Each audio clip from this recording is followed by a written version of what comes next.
Dans cette vidéo, je vais te présenter tout ce que tu as besoin de savoir à propos du Forex trading de façon concise.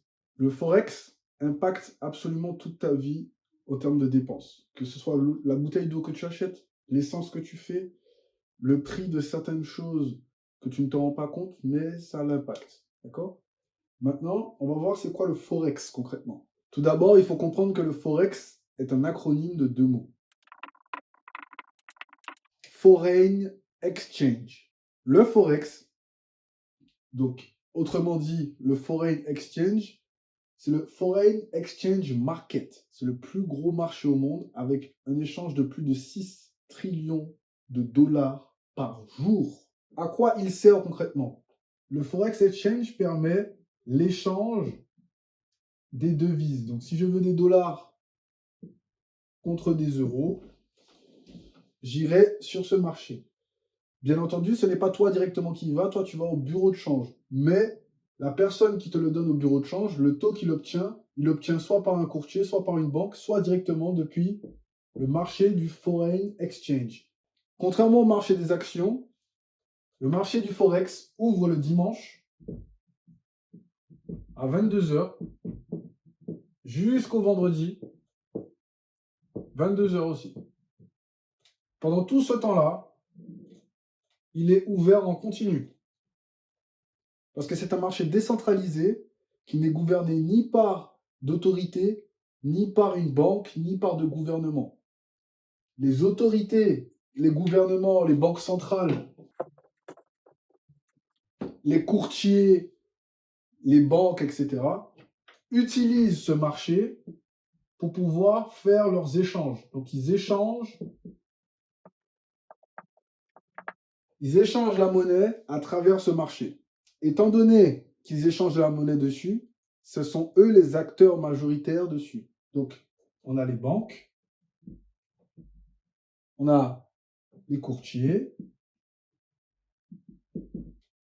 on a qui encore? Les gouvernements. Qui est-ce qu'on a encore? On a tout ce qui est donc des bureaux de courtage. On a aussi les hedge funds. Ces acteurs sont les acteurs majoritaires sur ce marché et c'est eux qui régissent un peu la fluctuation du marché par rapport à ce qui se passe, par rapport à leurs besoins, par rapport à l'offre et à la demande, par rapport aux mouvements mondiaux. Donc, s'il y a beaucoup plus de choses qui se passent en Asie, peut-être que du coup, les gens ont besoin d'un peu plus de, de yens ou même de devises chinoises. D'accord? S'il y a plus de choses qui se passent en Europe, peut-être que les gens ont besoin un peu plus de GBP, donc de la livre sterling, ou encore d'euros. Les gars, c'est le moment de cliquer sur le bouton like juste en dessous de cette vidéo pour me permettre de continuer à faire des vidéos de ce type sur YouTube. Merci beaucoup. On continue. Donc, ici, on va voir maintenant les abréviations. C'est quoi une abréviation? Donc, chaque devise est représentée par un code de 3 lettres. Donc, 3 lettres. Donc, ce code, ça s'appelle un code ISO. Ça, c'est le code. C'est le nom du code. Il y a toujours 3 lettres dans ce code. Donc, je vais te donner des exemples, comme ça tu vas comprendre.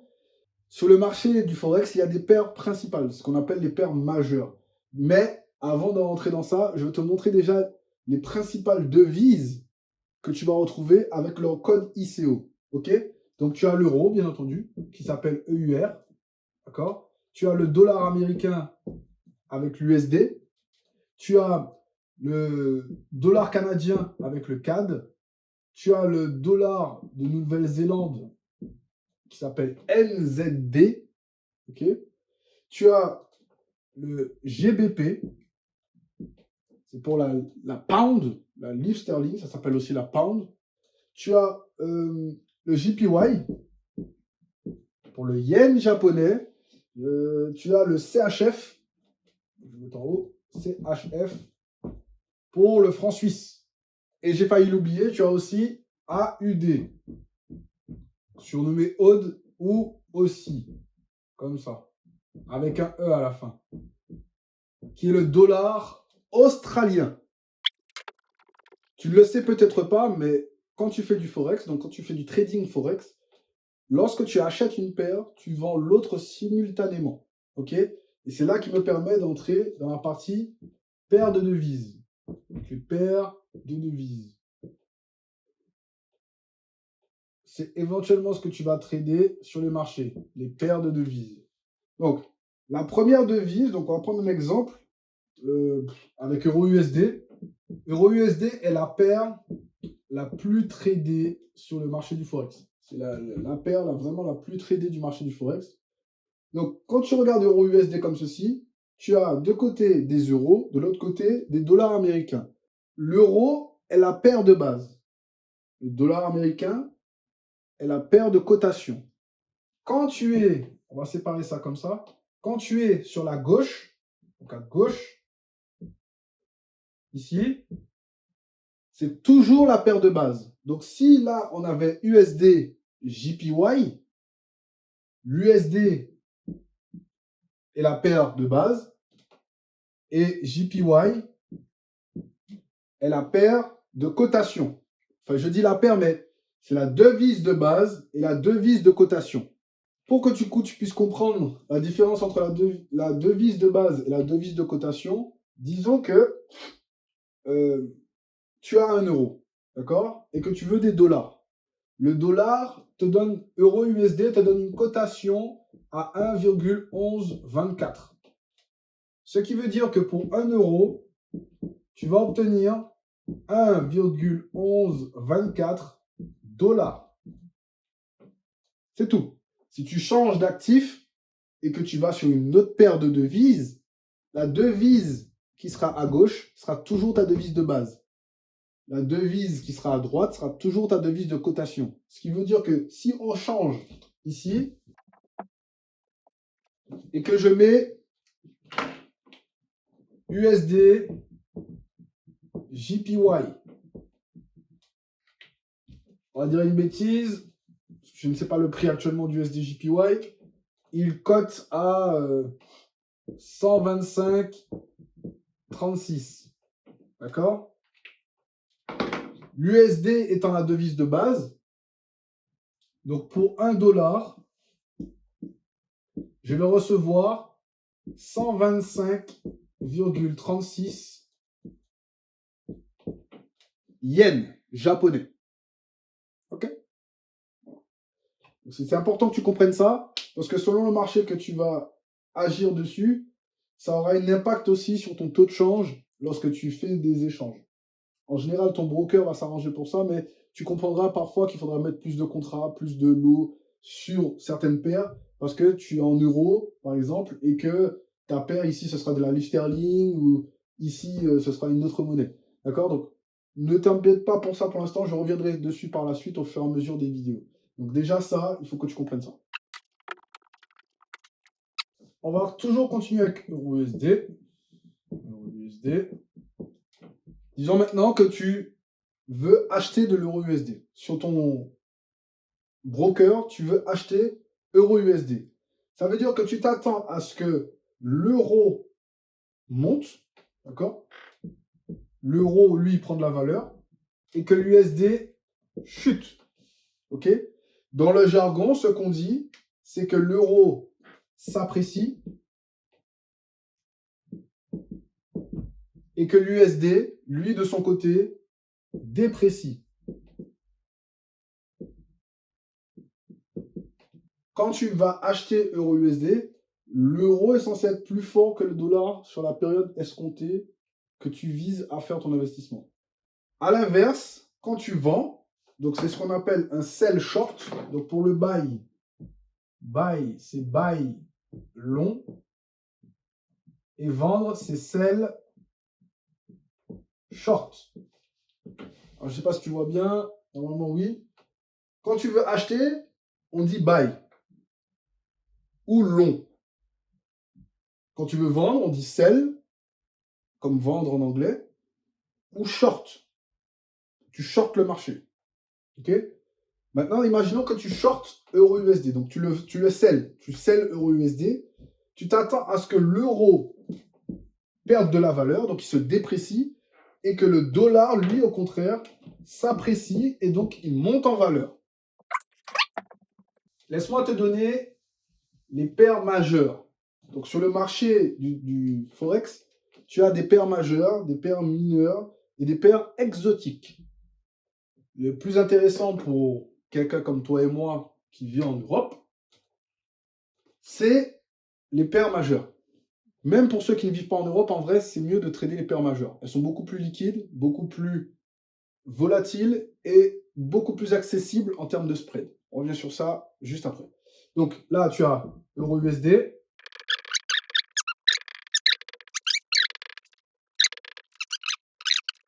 Comme je te disais juste avant, tu as des paires majeures et voici les paires majeures du Forex. Euro-USD, USD-JPY, GBP-USD, USD-CHF, AUD-USD, donc AUD-USD, NZD-USD et USD-CAD. Donc USD-CAD, c'est dollar canadien et dollar américain.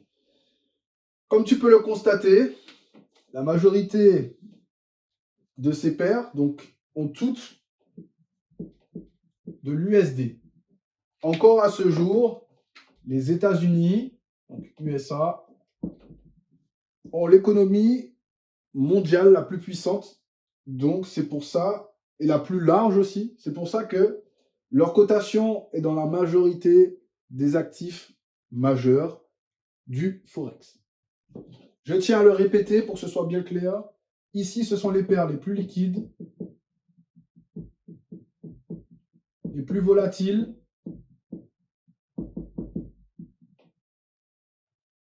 et pour moi, en ce qui me concerne, ce sont celles qui sont le moins chères. En termes de coût de spread, d'écart de prix, etc. On y revient juste après dessus. Je tiens à préciser que ce n'est pas un conseil financier, mais il y a une paire auquel je pense qui n'est pas un actif dans la liste des paires de devises majeures, mais qui pour moi est très liquide, très volatile et pas si cher que ça en vrai. Et c'est GBP JPY. Donc, je le dis en variant entre le français et l'anglais, tu m'excuseras, mais c'est comme ça qu'on me l'a appris, donc c'est comme ça que je le dis. Donc GBP JPY, c'est la pound, donc le livre sterling, Angleterre, contre yen japonais. Cette paire, pour moi, elle est très liquide, surtout très volatile et pas chère. Ça va. Au niveau du spread, selon le broker que tu as, il a un spread correct. Maintenant, nous allons parler du pipe. Les paires verts, on se retient, s'il vous plaît. Le pipe est l'unité de mesure du marché du Forex. Et qu'est-ce que ça veut dire? Donc, tu as deux définitions. Percentage in points.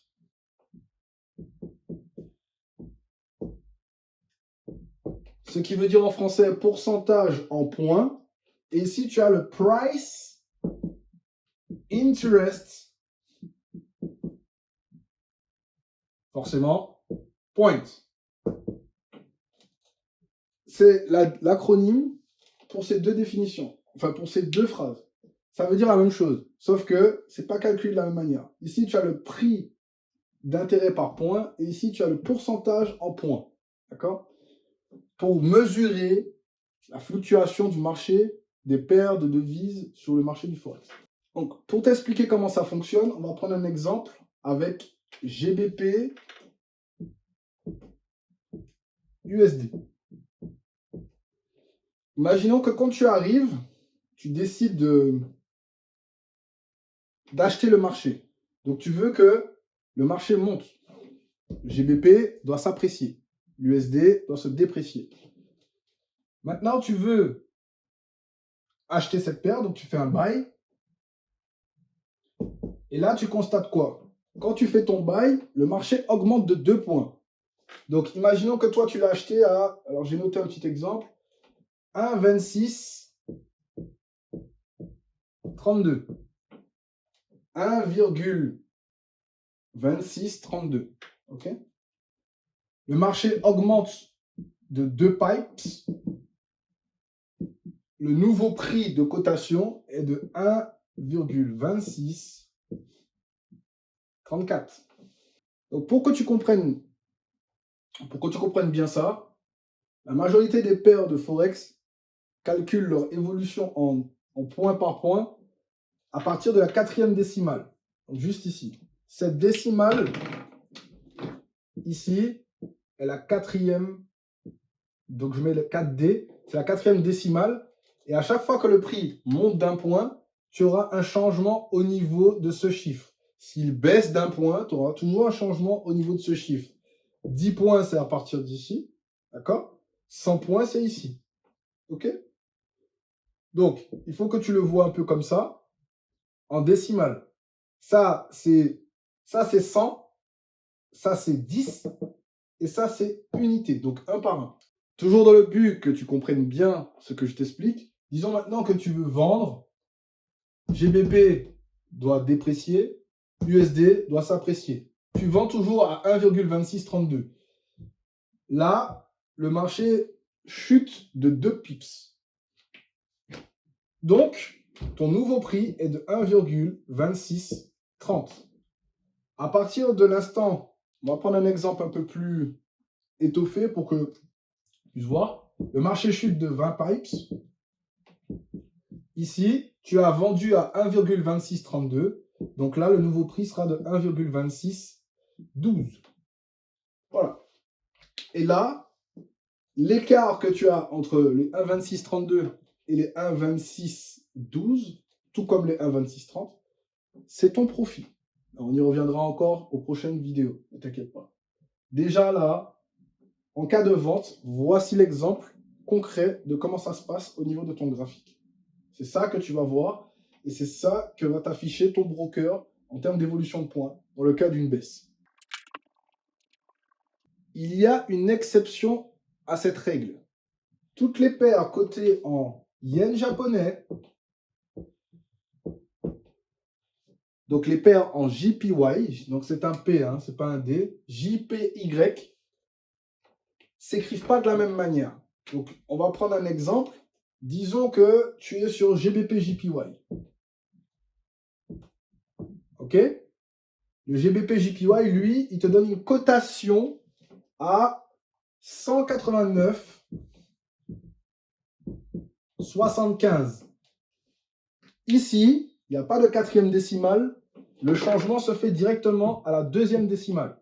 Ce qui veut dire que si le marché chute dans le cas d'une vente de 2 points, ici, on va passer à 73. Si le marché fait une hausse de 2 points, tu vas passer à 189, toujours 77. C'est la petite différence qu'il y a sur les paires en JPY. Que ce soit de l'USD, que ce soit de l'euro, que ce soit du GBP, que ce soit du CAD, c'est toujours 2e décimale sur le JPY, pas 4e décimale. Il se peut que quand tu regardes ton actif boursier, le prix s'affiche comme ceci, 1,1236, et que tu as un petit chiffre au-dessus. Ce petit chiffre au-dessus se nomme la pipette. Les pervers, on se retient. Cette pipette est une fraction de pipe, et donc, elle est juste là pour justement donner un peu le tempo. En général, c'est celle qui bouge le plus. Elle bouge beaucoup parce que c'est un peu comme le battement, ok? Ça peut te donner aussi un indicatif sur la volatilité. Si ça commence à s'affoler entre ici et ici, donc 4e décimale, 5e décimale, il y a pas mal de volatilité en cours. Avant de continuer, je veux m'assurer que tu aies bien liké cette vidéo pour que je puisse continuer à t'offrir du contenu de ce type. Je te remercie de ton soutien. Il suffit juste de liker pour m'offrir un peu de soutien. Merci, merci, merci beaucoup. Voilà, c'est gentil. Merci. On peut continuer. Donc, on continue avec les lots. Quand tu veux acheter un actif, donc que ce soit une paire de Forex ou même sur les matières premières, les indices, etc., en général, tu vas contracter des lots. Ces lots, ce sont des formes de contrats que tu passes avec ton broker. Tu n'as pas besoin de le signer à chaque fois, hein. Ça se passe directement sur ton portable ou sur ton ordinateur. Ça va relativement vite. Une fois que tu veux prendre ces lots, il faut comprendre en fait les quantités et les quantièmes de lots, comment ça fonctionne. Donc quand tu ouvres une position, tu commandes un lot. C'est toi qui décides du lot que tu prends en fonction de ton capital disponible. Tu ne peux pas non plus prendre un lot infini et dire, OK, je veux prendre 1 million de contrats, alors que du coup, tu n'as pas assez derrière pour pouvoir assurer ce contrat. Ne t'inquiète pas, je vais t'expliquer tout de suite ce que ça veut dire. Il faut comprendre qu'il y a... Donc, ici, on a les lots standards. Ici, tu as les mini-lots. Ici, tu as les micro-lots. Il y a aussi les nano-lots. Mais moi, je ne vais pas dans cette catégorie. OK? Donc, quand tu prends un lot de contrat standard, cela équivaut à 100 000 unités de la devise de base de l'actif que tu vas trader. La devise de base, c'est à gauche ou à droite? Essaie de te rappeler. Le lot mini, c'est 10 000 unités. Et le lot micro, c'est 1000 unités. Donc ici, c'est là que tu vas avoir tous les lots de 0,01 à 0,09. Ici, de 0,10 à 0,99. Et ici, c'est de 1 à 100. Voilà. Donc, en gros, tu comprends la petite distinction ici. Lot standard, lot mini, lot micro. En réalité, selon ton actif, selon comment tu mets tes stop loss, etc. Et si tu traites moins de 1000 euros, tu vas être entre ces deux-là. À partir du moment où tu traites 10 000, 20 000, 50 000 euros, tu vas être un peu plus ici. Ça ne veut pas dire que tu vas mettre 100 à chaque fois, mais tu vas mettre au moins un petit lot standard. Ça veut dire que quand tu vas prendre un achat sur EuroUSD, tu vas prendre en fait une quantité de contrats de 100 000 contrats. Mais sur ton portable, ça va être écrit 1. Passons au spread. Quand tu vas trader, tu auras toujours offre et demande. D'accord? Donc, c'est ce qu'ils appellent le bid et le ask. Donc, lorsque tu achètes une paire de Forex, lorsque tu passes à l'achat, je vais l'écrire comme ça, du coup, tu me suis. Quand tu fais un buy, un long, buy / long, tu payes le prix de la demande affiché sur la devise de base. Il faut savoir que quand tu achètes, en général, la demande, c'est parce que du coup, ça s'appelle comme ça. C'est le bid et ask. Et au milieu, tu as un vide. C'est le spread. Le spread, il sert à quoi? Il sert à payer ton courtier. Donc, il se rémunère là-dessus. Certes, il va peut-être te prendre une commission, mais il se rémunère sur l'écart en fait entre l'offre et la demande qui se présente par rapport au prix auquel il peut t'offrir en fait la transaction que tu veux ouvrir. Donc, quand tu vas acheter, tu remarqueras souvent qu'il y aura deux lignes et que quand tu vas acheter, tu ne vas pas acheter à cette ligne-là qui est le plus proche de la bougie, tu vas acheter à celle-là. Quand tu vas vendre ici. Donc, celle qui est un peu plus basse par rapport à ton prix actuel. Parce que en général, si le marché baisse, donc c'est un chandelier baissier, il est comme ça. Et du coup, parfois, le bid et le ask est dessus, puisque la bougie n'est pas encore clôturée. Mais quand tu vas vendre ici. Donc ici, là, à ce niveau-là. Donc il y aura un écart entre le chandelier que tu as repéré et le moment de ton entrée. Par contre, si tu achètes, donc le chandelier sera plutôt vers ici. Ok, tu achètes. Disons que le chandelier, il est comme ceci. Là, toi, tu vas acheter à ce niveau-là, juste là. Parce que tu as le bid. Offre, demande. Ok? Donc, quand tu scelles la chandelier ici, tu scelles là. Quand tu achètes le chandelier ici, tu achètes là. De toute façon, tu le verras sur le graphique quand je vais passer à ce niveau-là. N'essaie pas de trop réfléchir à ces petits trucs, ces petits détails-là. Au fur et à mesure, tu finiras par les comprendre et ça deviendra inconscient pour toi. L'essentiel, c'est que tu vois de quoi je parle. Si un jour je te pose la question, que quelqu'un d'autre te demande pourquoi il y a un écart entre le prix, etc., Tu lui dis simplement que c'est l'offre et la demande et que le gap qui est entre les deux, c'est la rémunération de ton courtier. Simplement. OK? Maintenant, on peut passer à l'effet de levier. Ah, l'effet de levier, hein? Ça, vous aimez bien ça.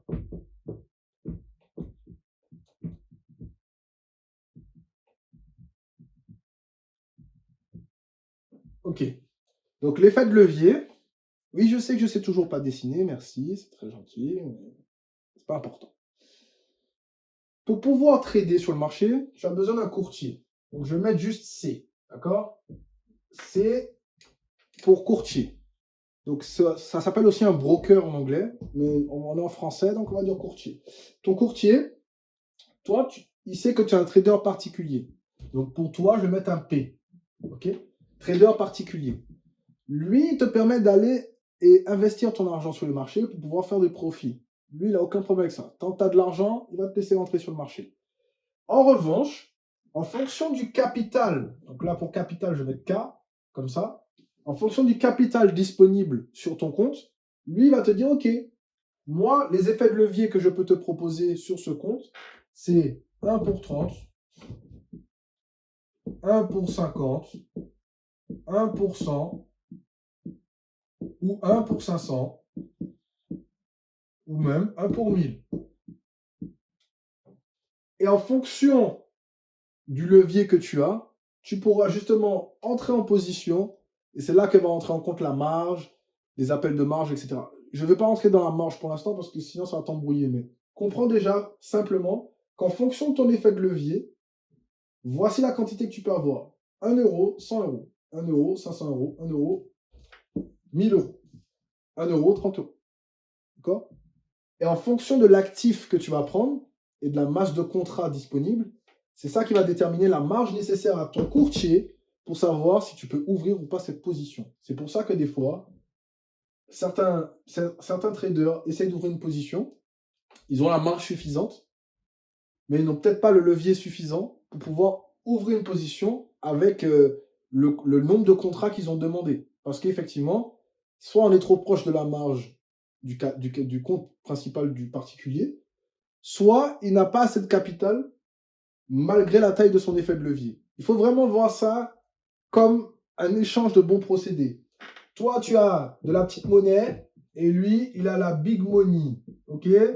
Cette big money, il te dit, OK, moi, je bloque par exemple 100 euros et je te laisse ouvrir X montant sur les marchés. Et en réalité, le montant que tu ouvres est beaucoup plus grand que ce que tu pourrais te permettre avec ta petite monnaie. Right? Voilà. Aussi simple que ça. J'ai vraiment simplifié pour que ce soit clair pour tout le monde. Alors, il y a une chose qu'il faut comprendre. Avant, on a parlé des banques, des courtiers, des hedge funds. On a parlé aussi des gouvernements. Donc, je vais faire une petite maison pour le gouvernement. J'ai pas envie d'écrire ça. Toutes ces personnes-là, ce sont les kings sur le marché. OK? Les big boss, c'est eux. Pas nous. Le particulier, il est là. Microscopique. Donc, quand tu ouvres une position, ne t'attends pas à ce que le chandelier fasse un spike. Non, tu ne fais pas bouger le marché. Ça, je voulais juste le préciser. Tu ne fais pas bouger le marché. OK? Cette précision étant faite, on peut continuer. Parlons maintenant de la volatilité.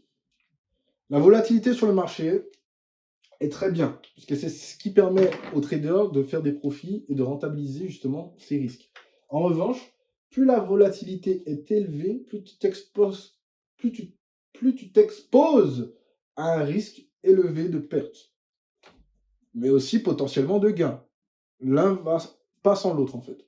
Donc, quand tu as la volatilité qui est présente sur le marché, tu verras qu'en fait le marché bouge extrêmement vite. En revanche, quand la volatilité est très basse, le marché en général, il bouge très très lentement, il fait des petits mouvements, pas de grands mouvements, d'accord? On peut même définir une zone. Le marché, voilà, il est là, il stagne. Alors, pour certains, ce type de mouvement, c'est très bien, parce qu'effectivement, faible risque, pas beaucoup de risques, mais pas beaucoup de potentiel de gain. Ici, ça va être peut-être très vite, grande probabilité de gain, grande probabilité de perte. Important de comprendre la différence entre les deux. Quand le marché n'est pas volatile, certains intervenants ne sont pas disponibles au moment peut-être où tu regardes ton graphique. Il est peut-être bon d'attendre que la volatilité revienne pour pouvoir intervenir sur le marché. Si tu préfères trader des marchés comme ça, il y en a plein qui existent. Je les appelle les marchés escargots. Tu peux y aller. Personnellement, j'arrive pas. Voilà. Moi, je peux pas aller marcher trop long, je peux pas. C'était une précision, mais je vais te dire maintenant ce qui peut faire augmenter la volatilité du marché. Parce qu'effectivement, il y a des accélérateurs sur le marché qui sont tout à fait naturels et qui existent depuis le début du marché. Donc, tu as les désastres naturels, cyclones, ouragans, tsunamis, toutes ces petites choses-là, ce sont des désastres naturels, les incendies aussi, les choses comme ça. Tout ce qui arrive, en fait, qui n'est pas créé par l'homme, qui est créé par la nature, désastres naturels, on va mettre un N, désastres naturels, ok? Ça peut faire augmenter la volatilité sur certains actifs ou sur des actifs, en fait, en fonction de la localisation mondiale, d'accord? Tu as aussi les décisions de la banque centrale, que ce soit aux États-Unis, que ce soit en Europe, peu importe. Quand une banque centrale prend une décision ou qu'il y a un gros communiqué sur quelque chose qui est très attendu, la volatilité va arriver à des niveaux extrêmes. Autre chose, et ça, du coup, c'est ce que apparemment on aime bien ça en France, hein. On aime bien l'inflation. Quand il y a les annonces d'inflation, ou encore que il y a la publication du taux de l'inflation du mois précédent par rapport au mois en cours, ou du dernier trimestre, ou le semestre, c'est une annonce qui peut faire énormément bouger les marchés financiers. On a aussi les fluctuations de l'offre et de la demande du marché. Je te prends un exemple. Le gaz est susceptible de beaucoup plus être volatile à partir du moment où on se remet à consommer du gaz, donc que l'hiver arrive selon les zones du globe. Un autre exemple, le café peut être beaucoup plus demandé selon les périodes de l'année. Si tu réfléchis un peu, tu vois ce que je veux dire. Pareil pour le cacao, pareil pour tout, en fait, le bois, les choses comme ça. Les matières premières sont très fragiles à ce type de choses, l'offre et la demande. S'il n'y a pas assez d'offres et qu'il y a beaucoup de demandes, le prix explose. S'il y a beaucoup d'offres, très peu de demandes, le prix il est plat, tout simplement. Donc on a aussi, alors j'efface pour faire un peu de place. Nous avons aussi ce qui se passe actuellement depuis quelques temps aux États-Unis. Politique. Alors je ne vais pas faire de grands discours là-dessus. En fonction de ce qui se passe entre les pays, donc les conflits entre les pays, les élections, volatilité accrue. Ok. On a encore un qui est très intéressant aussi pour les Européens, mais aussi pour tout le monde dans le monde, en fait. Le changement des taux d'intérêt. Toutes ces publications d'annonces et toutes ces choses que je viens de te citer, ce sont des accélérateurs de la volatilité sur les marchés. Ce qui veut dire que quand tu vas te positionner à certains moments, il se peut que la volatilité atteigne des niveaux, et si tu n'as pas regardé à X ou Y moment avant que cela arrive, ce qui s'est passé, eh bien tu pourrais être assez surpris de voir à quel point le marché a bougé, alors que la veille, il ne bougeait pas tant que ça, parce qu'il y a eu ces annonces. Je vais juste te faire une introduction sur l'analyse technique, et je vais t'expliquer comment tu peux comprendre que le marché est haussier et comment tu peux comprendre que le marché est baissier. C'est juste une introduction. Dans les prochains épisodes, je ne sais pas encore quand exactement, je te ferai un épisode complet, en fait, sur les marchés financiers. Donc, il y aura du tableau et aussi des graphiques. Donc, entrons tout de suite dans le sujet. Une tendance haussière, en général, dans les livres de trading, se présente comme ceci. D'accord? Donc, ici, tu as un point haut. Et ici, tu as un point bas. D'accord? Ce point haut et ce point bas déterminent, en fait, le sens du marché. Pourquoi? Parce que ce point bas n'est pas plus bas que celui-ci. Là. Donc, imaginons que je mette les aimants, tu vas comprendre. Le point de départ, c'est le point noir, qui est juste là. Ce point noir est notre point de départ. Le marché monte, il s'arrête, il retrace. Donc ça, là, ça s'appelle un retracement ou un pullback. Donc, je vais mettre R pour que tu puisses comprendre. Ici, je vais t'écrire donc pullback. Le pullback, c'est quand les intervenants prennent des profits sur le marché et que, justement, le marché a atteint un niveau qu'il voulait atteindre. Et à ce moment-là, le marché retrace.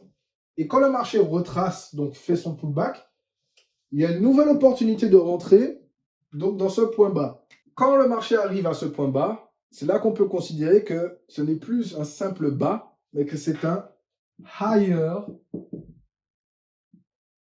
low. H-I-G-H-E-R-L-O-W. C'est un point bas plus haut que le précédent. Là. Lui est plus haut que lui. Pareil avec celui-ci, qui est aussi un HL, donc un higher low, qui est, lui, plus haut que celui-ci. OK? Pareil ici, c'est ce qu'on appelle des higher, high. Donc les higher high, ici nous avons un higher high, et le higher high, c'est un point plus haut que le précédent. Comme tu peux le constater, sur le dessin que j'ai effectué, on a une forme en escalier. Sur le graphique, selon l'unité de temps que tu seras, ce sera un peu différent. Mais je te rassure encore une fois, on le verra ensemble. Si tu veux voir cette vidéo, il suffit de liker. Comme ça, je sais que tu voudras voir cette vidéo. Un petit like pour contribuer à l'évolution de la chaîne. Merci beaucoup. Maintenant, passons au sens contraire. Tu es dans un marché baissier. Ton marché, il est baissier. Donc ici, c'est notre point 0. Je vais remettre un magnet. Comme ça, tu me suis. Ici, c'est notre point 0. Ici, nous avons notre premier lot.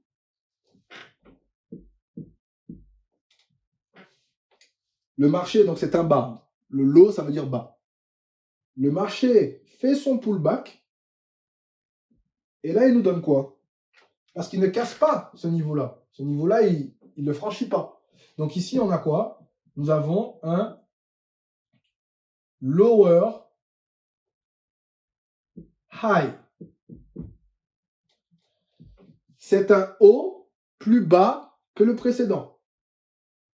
Lower high, lower high. Ici, nous avons un lower low. C'est un bas plus bas que le précédent. Aussi simple que ça. Format escalier. L'autre, c'était escalier pour monter. Celui-là, c'est escalier pour descendre. Aussi simple que ça. Si tu as déjà compris ça, c'est très bien. C'est la base de la structure du marché. C'est vraiment la petite base, la petite base, hein, parce qu'il y a encore plein de choses à dire sur la structure, mais c'est la petite base du marché. Le marché financier, peu importe qu'il soit forex, action, crypto, peu importe lequel, dès qu'il y a du graphique avec des chandeliers, il y a 3 tendances. Si tu es nouveau, tu ne sais peut-être pas c'est quoi la dernière tendance, mais moi je vais te la dire. C'est ce que j'appelle le range consolidation. Donc ici, le marché part d'ici, il arrive là, il revient là, il revient là, il fait ça, là, il revient là. Ici, le marché ne se donne pas clairement de sens. Le marché ne nous donne pas de sens clair. Il monte, il redescend, il monte, il redescend. sans pour autant décider de s'il franchit ce niveau ou s'il franchit ce niveau, afin d'aller chercher plus bas ou plus haut. C'est tout. Donc, récapitulatif. Sur le marché, nous avons 3 tendances. Haussière, baissière, range. Si tu as des questions, je t'invite à les poser en commentaire en dessous de cette vidéo afin que nous puissions discuter ensemble. Maintenant, je t'invite à regarder cet épisode pour pouvoir poursuivre ton apprentissage. Je t'attends de l'autre côté. Il faut juste que tu cliques ici.